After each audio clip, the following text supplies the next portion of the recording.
Ladies and gentlemen, this morning I want to talk to you about the impact that small countries, the big impact that small countries can have. And as a leader of a small country which has had a big impact in world history, it's a kind of specialist subject of mine. But what I wanted to do first was to cast the net a bit wider than Scotland and talk about some illustrations internationally. Last week, the Philippines government and the National Democratic Front of the Philippines, two sides in a civil conflict which has claimed tens of thousands of lives over the last 40 years, met for the first time in over a year. And they signed a joint statement agreeing to continue meaningful discussions. It's not just what they did that's important for this talk, it's where they met. They met in Oslo, which is part of the talks facilitated by the government of Norway, a country whose population has just reached 5 million for the first time, and which in the last 22 years or so has gained global recognition for its peacemaking efforts. As a result, and despite the huge difficulties of peacemaking, Norway has made a huge difference to the lives of people across the planet, from Guatemala to Sudan, indeed to South Sudan as well. Another example, in Tahrir Square last year, at the very height of the protests which were to lead to the changes in Egypt, one of the chants, I'm told, by the demonstrators was, "Long live Al Jazeera." And what the protesters were doing were reflecting the importance of journalism and free reporting in any society. But they also provided another illustration of how the decisions of a small nation can have huge international reach. Al Jazeera was established in 1996 by Qatar, a nation of 2 million people. It has now had a transformational impact across the Arab world. It survived a threatened bombing attempt by George W. Bush to become a television outlet which is probably more respected by more people on this planet than even the BBC. Now, Qatar and Norway are just two examples. I could have talked about Ireland's role in peacekeeping, Switzerland's contribution to humanitarian efforts, Finland's reputation for research and development, or the way in which Singapore is widely studied in its approach to economic development. These countries are making a big impact, not because they have a large population, but because they have big ambitions and bold ideas. In Malawi, 93% of the country has no access to electricity. However, in the region of Chikwawa, in a program led by Strathclyde University and funded by the Scottish Government, it recently installed solar energy systems in several villages. And as you can see from the illustration, that seems to have gone down well with the local population. In Wanyawa, for example, the school building now has lighting and power sockets, allowing the students you see here to study in the evenings. I would hope that there would be such a celebration in Scottish schools for being able to study in the evenings. Its health post also now has lighting and refrigeration, which allow, of course, vaccines to be stored effectively for the first time.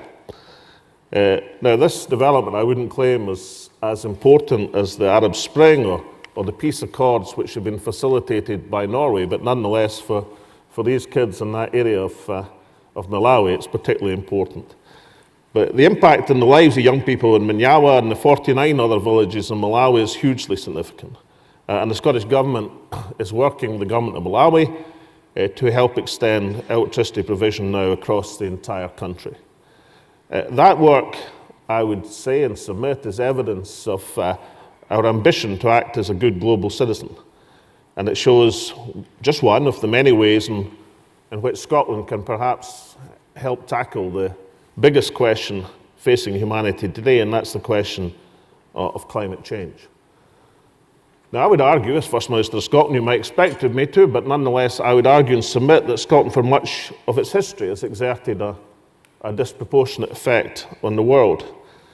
When I was at school in Scotland, I suddenly realised that Scotland seemed to have invented lots of things. And nobody actually told me why we'd invented all these things. Was it because Scots were naturally more inventive than anyone else? That's a nice, attractive idea, but I suspect it was a lot more to do with being the first country on earth to introduce free universal education. Because we introduced free universal education, we had more people available to invent more things. It's probably our most important invention of all, and it paved the way for countless further inventions and the development of ideas. Arthur Herman wrote a book a few years back, an American, entitled How the Scots Invented the Modern World. And what we see in the slide here is the National Museum, the newly refurbished National Museum of Scotland, which has had some 2 million visitors over the last few months. In just one room of the many in that museum, and just one part of one room, it includes what you see there, which is James Watt's original steam engine. You can also, that's John Logie Baird's first colour television, invented in 1928.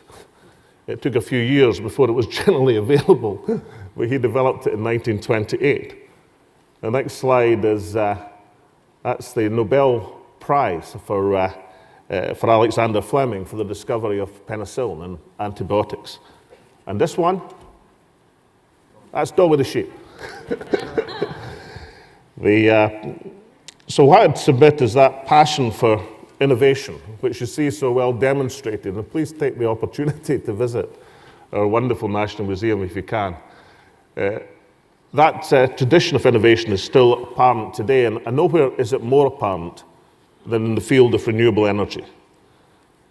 Technologies which have the potential to transform the electricity and energy signature of the world are currently being developed here in Scotland. Glasgow, for example, is now the premier European centre for offshore wind research. Or even a better example would be the island of Edy, which is part of the Orkney Islands off the north coast of Scotland, hosts the European Marine Energy Centre, which is the world's only fully accredited test facility for grid-connected wave and tidal devices. Indeed, more than half of the wave and tidal devices in the world are currently to be found in Scottish waters. Now, that partially reflects the natural resources. We have about 1% of Europe's population in Scotland, but we have 10% of its wave power potential, 25% of its offshore wind, and 25% of its tidal power potential. However, it also reflects a determination and an ambition born out of what Adam Smith would have called enlightened self-interest. In Scotland, we see renewable energy as an economic opportunity, as well as an environmental imperative. Many parliaments around the world have developed their policies to resist climate change. Many parliaments have still to develop their policies. In Scotland, I think we're unique in passing as a parliament the toughest climate change targets in the world.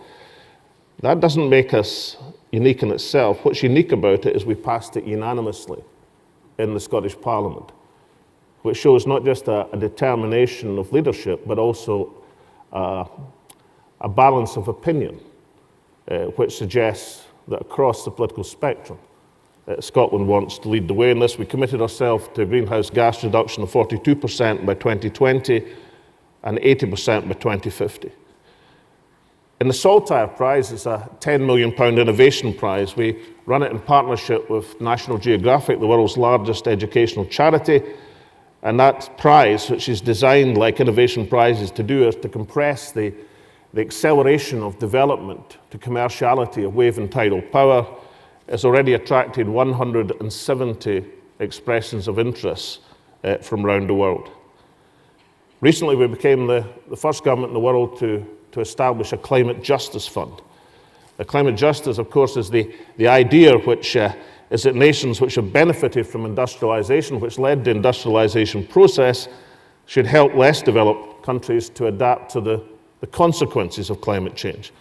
It's a message that I was able to take to the Communist Party Central School in Beijing last December, along with a bust of Adam Smith, which now proudly adorns the Communist Party Central School in Beijing.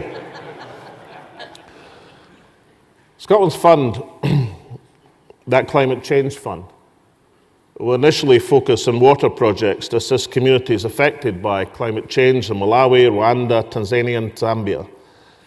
But we're also asking other governments and organizations to share our ambitions on climate justice by contributing to that fund or by establishing funds of their own.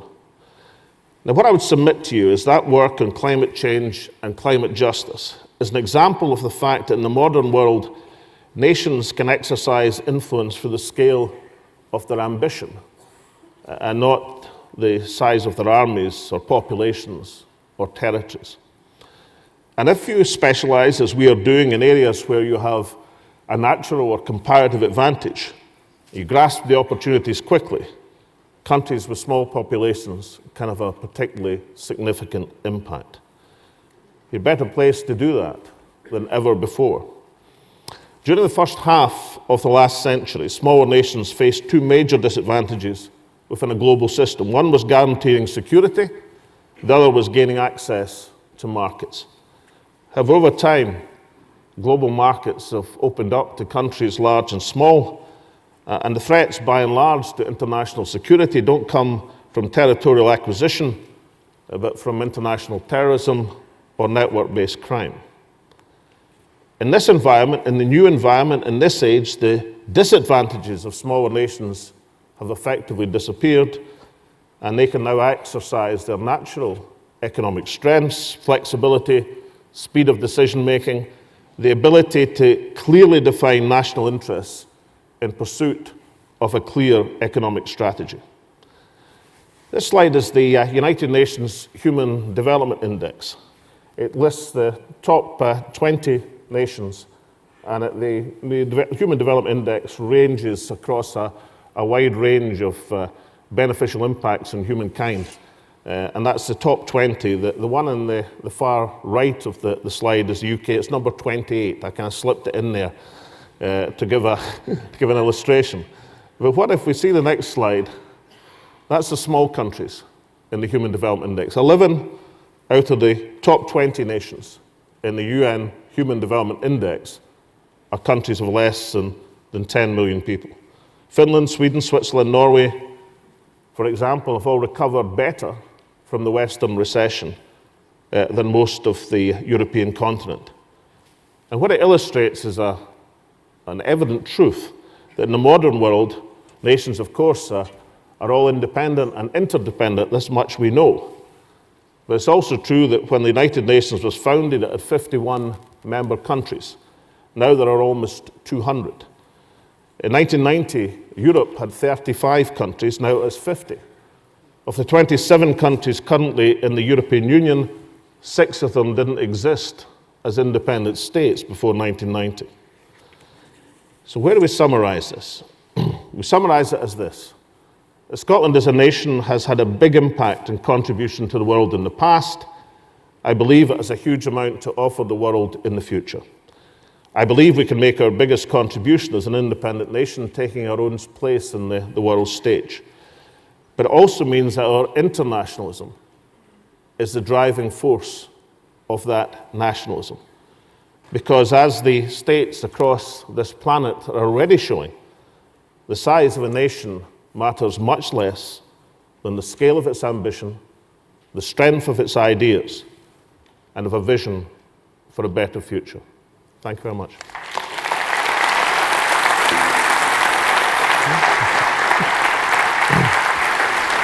Thank you. Thank you. You ended on this note about hinting at independence, and I would like to ask you a couple of questions about that. It was more than a hint.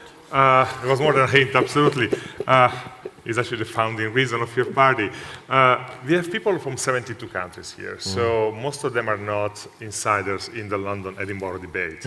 But earlier this year, you laid out a plan, a roadmap towards independence of Scotland, including a referendum at the end of 2014. Why is now the right time to break up the marriage after 300 some years? Well, the reason for the referendum is that the SNP were elected in a proportional system with an absolute majority on a mandate to hold that referendum. The reason for holding it in 2014 is we've got an immediate priority of combating economic recession, and 2014 gives time for the debate to develop and people's questions to be answered. And the reason for doing it is, well, part of the explanation is our belief that Scotland as an ancient nation can express its identity and demonstrate its worth by having control over a range of economic, political, but also international instruments that we don't have at the present moment. Polls and surveys seem to indicate that Scots are not completely favorable to full independence. They are kind of more close to the idea of what is called a home rule within the UK or some sort of enhanced devolution. How are you planning to convince them in the next 2 years? Well, I mean, that's correct. I mean, the balance of polling would suggest people want more powers than we have at the present moment, but are not yet convinced of the case for independence. That means I've got some work to do. Interestingly enough, the UK government seems determined not to offer people more powers, or at least specify what these extra powers should be, which means that the case for independence can stand as the option which offers the powers that most people want. Interestingly enough, if you ask people specifics like, do you want control of economic power? Do you want control of the social security system? They say yes to that. And it's quite an interesting aspect. The thing that we have to do is to build that individual support for individual areas of policy and say, look, what that amounts to is independence within an interdependent world. How do you make the economic case for independence? The political case is quite strong, coming from your talk, for example, but how do you make the economic case for Scottish independence? Well, by persuasion, by argument. I mean, I came into politics as an economist, and therefore I've tended to put primacy on economic arguments. I mean, the argument for independence is not, incidentally, fundamentally an economic one. The argument for independence is Scotland is a nation, and nations are better when they govern themselves. I mean, nobody's going to take better decisions about Scotland than the people who live in Scotland. But the economic case is very strong, very powerful, and it's up to people like myself to kind of argue that if a country has so many resources, has the greatest resource of all, a talented and innovative population, then frankly the idea that such a nation can't be self-governing is rather condescending and silly. So the argument has to be made in a positive way, and that's what we're setting about doing, Bruno. First Minister, thank you for taking the time. It was a pleasure having you. Thank you. Thank you.